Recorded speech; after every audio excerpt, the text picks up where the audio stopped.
Hi అండి. అందరూ ఎలా ఉన్నారు? బాగున్నారా? నేను బాగున్నానండి. ఇవాళ మీ ముందుకి దోసకాయ టమాటో పప్పు.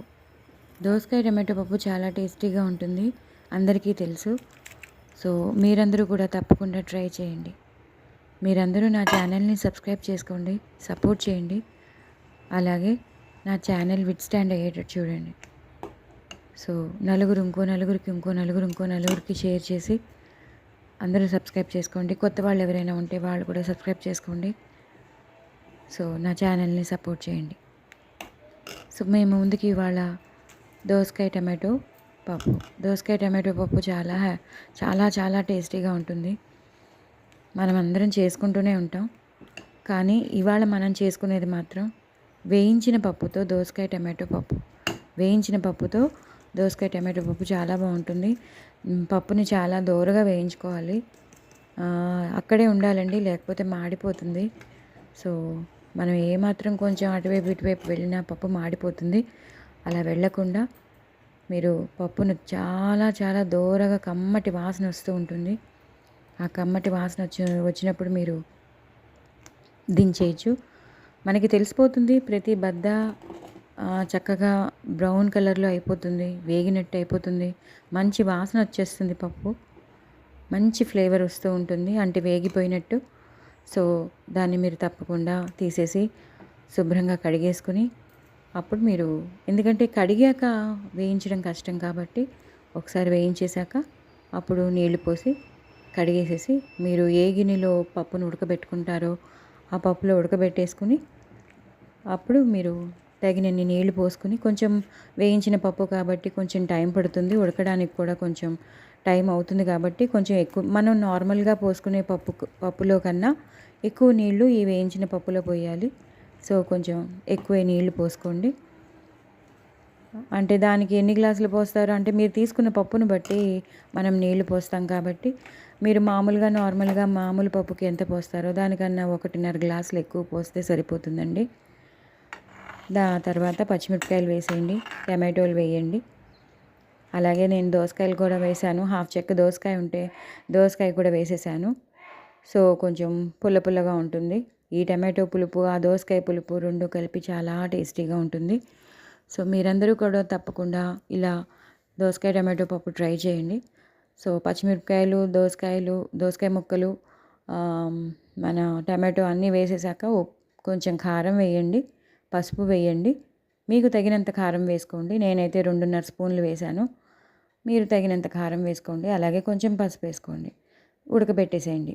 ఉడకబెట్టేశాక మీరు నార్మల్గా ఎన్ని విజిల్స్ వస్తాయో నార్మల్ పప్పుకి దానికన్నా 2-3 విజిల్స్ ఎక్కువ రావాలి. ఎందుకంటే మనం వేయించాం కాబట్టి పప్పు ఉడకడానికి టైం పడుతుంది. సో పప్పు ఉడకడానికి మనం కొన్ని విజిల్స్ ఎక్స్ట్రా ఇవ్వాలి. సో అలా ఇచ్చేసాక బంద్ చేసేసేయండి. స్టవ్ ఆఫ్ చేసేయండి. స్టవ్ ఆఫ్ చేశాక చల్లారాక కుక్కర్లోంచి తీయండి. తీసి ఆ దోసకాయ ముక్కలతోనే ఆ టమాటో ముక్కలతోనే బాగా, దోసకాయ ముక్కలు కొంచెం పక్కకు పెట్టేసుకోండి. టమాటోతో పచ్చిమిరపకాయలతో బాగా మ్యాష్ చేసేయండి పప్పుని. దోసకాయ ముక్కలు కొంచెం నోట్లోకి అలా వస్తూ ఉంటే బాగుంటుంది కాబట్టి మరీ మ్యాష్ చేసేసేయకండి. ఏదో 1-2 మ్యాష్ అయిపోతే పర్వాలేదు, కానీ కొంచెం దోసకాయ ముక్కల్ని పక్కన పెట్టుకోండి. అప్పుడు ఈ పప్పుని, టమాటోల్ని, పచ్చిమిరపకాయలని, మనం వేసిన కారం, పసుపు అంతా పప్పుతో బాగా ఉడికిపోతుంది కాబట్టి బాగా మ్యాష్ చేసి పెట్టేసుకోండి. అందులో మీరు ఇందాక దాంట్లోనే కొన్ని పప్పులోనే నీళ్ళు వస్తాయి, ఆ నీళ్ళే మీరు వాడేసుకోండి. అంతేగాని అంటే మీకు ఒకవేళ బాగా చిక్కగా ఉంది అన్నప్పుడు మనకి పప్పుతో ఉడికినప్పుడే కొన్ని నీళ్ళు వస్తాయి. సో మనం ఎలాగో మ్యాష్ చేయాలంటే కంపల్సరీ పప్పులోంచి వచ్చిన నీళ్లు తీసేయాలి. నీళ్లు తీసాకనే మనం మ్యాష్ చేయగలం. నీరుతో ఉండే మనం మ్యాష్ చేయలేం కాబట్టి. సో పప్పునంతా మ్యాష్ చేసేసాక అప్పుడు బాగా మనకి తగినన్ని నీళ్లు పోసుకుని, మేమైతే సెమీ లిక్విడ్గా చేస్తాను. సెమీ లిక్విడ్గా ఉంటేనే బాగుంటుంది. మరీ గట్టిగా ఉన్నా తినలేము, అలానే మరీ పలచగా ఉన్నా తినలేము. సో సెమీ లిక్విడ్లో ఉంటే మాత్రం బాగుంటుంది. సో మనం ఆ పచ్చిమిరపకాయలు, ఆ టమాటో ముక్కలతో బాగా పప్పు మ్యాష్ అయిపోయింది కాబట్టి ఆ వేయించిన పప్పుతో చేసిన పప్పు చాలా టేస్టీగా ఉంటుంది. బాగా మరగనిస్తూ ఉండండి. మీకు తగినంత కారం వేసుకోండి. అలాగే మీరు ఇందాక తీసి పెట్టుకున్న దోసకాయ ముక్కలు కూడా వేసేసేయండి. దోసకాయ ముక్కలు ఎన్ని తీసి పెట్టుకుంటారో అన్ని దోసకాయ ముక్కలు పప్పులో మరుగుతున్నప్పుడు వేసేసేయండి. దాని తర్వాత తగినంత ఉప్పు వేసుకోండి, తగినంత కారం వేసుకోండి. బాగా మరగనివ్వండి. ఒక 5-10 నిమిషాలు సిమ్లో పెట్టి మరగనివ్వండి. పప్పు ఎంత మరిగితే అంత బాగుంటుంది. వెంటనే పోపు వేసేయకూడదు. పప్పు బాగా మరగనివ్వాలి పప్పుని. ఎందుకంటే మనం వేసిన ఇంగ్రీడియంట్స్ అంతా అందులోకి కలిసిపోతుంది. ఆ టమాటో ముక్కలు కానీ, ఆ దోసకాయ ముక్కలు కానీ, ఆ ఉప్పు, కారం, ఆ పచ్చిమిరపకాయలు, మనం వేసిన కరివేపాకు వేసుకోండి. ఒక గుప్పెడు కరివేపాకు వేసుకోండి. శుభ్రంగా బాగా కలపండి. అలాగే మరుగుతూ ఉంటుంది. మరుగుతూ ఉన్నప్పుడు ఇంకా ఒక 5-10 నిమిషాల తర్వాత మీరు పోపు వేసేయచ్చు. ఆవాలు, జీలకర్ర, ఎండుమిరపకాయలు, ఇంగువ పోపు, కొంచెం ఇంగువ పోపు బాగుంటుంది. ఎందుకంటే పప్పుల్లో కానీ, సాంబార్లో కానీ, చారుల్లో కానీ ఇలాంటి వాటిల్లో ఇంగువ పోపు ఎక్కువ వేస్తే బాగుంటుంది. వెంటనే మూత పెట్టేయండి. 2 నిమిషాల తర్వాత మళ్ళీ తీసి, ఎందుకంటే ఆ ఫ్లేవర్ పోకూడదు. ఇంగువ పోపు వాసన చాలా బాగుంటుంది పప్పులో.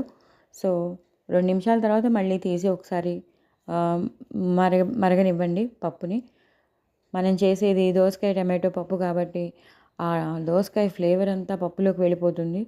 చాలా ఘుమఘుమలాడుతూ ఉంటుంది పప్పు మాత్రం. రియల్లీ చాలా చాలా టేస్టీగా ఉంటుంది. కావలిస్తే చింతపండు వేసుకోవచ్చు.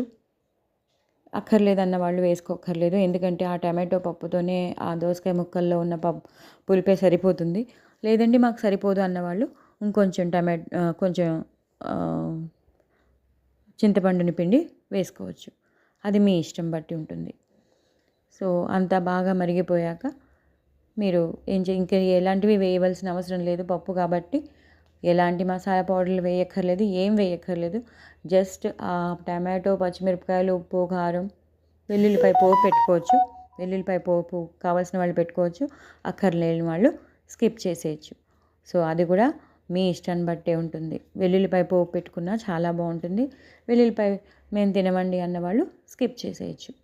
సో అలా ట్రై చేసుకోండి. లాస్ట్లో బాగా మరిగిపోయాక తగినంత ఉప్పు, కారాలు వేసి మాత్రం చూడండి. ఎందుకంటే వీటితోనే మనకి అంత టేస్ట్ వస్తుంది. సో మనం ఇంగువ పోపులన్నీ వేసి, కరివేపాకులన్నీ వేసి, తగినంత కారం వేస్తేనే పప్పు అనేది చాలా టేస్టీగా ఉంటుంది. సో పప్పు అంతా మరిగిపోయాక గుప్పెడు కొత్తిమీర తీసుకుని వేసేసేయండి. అయిపోయింది మీ వేయించిన పప్పుతో టమాటో దోసకాయ పప్పు. సో మీరందరూ కూడా తప్పకుండా ట్రై చేయండి. మరిన్ని రెసిపీస్తో మీ ముందు ఉంటానండి. బాయ్ అండి.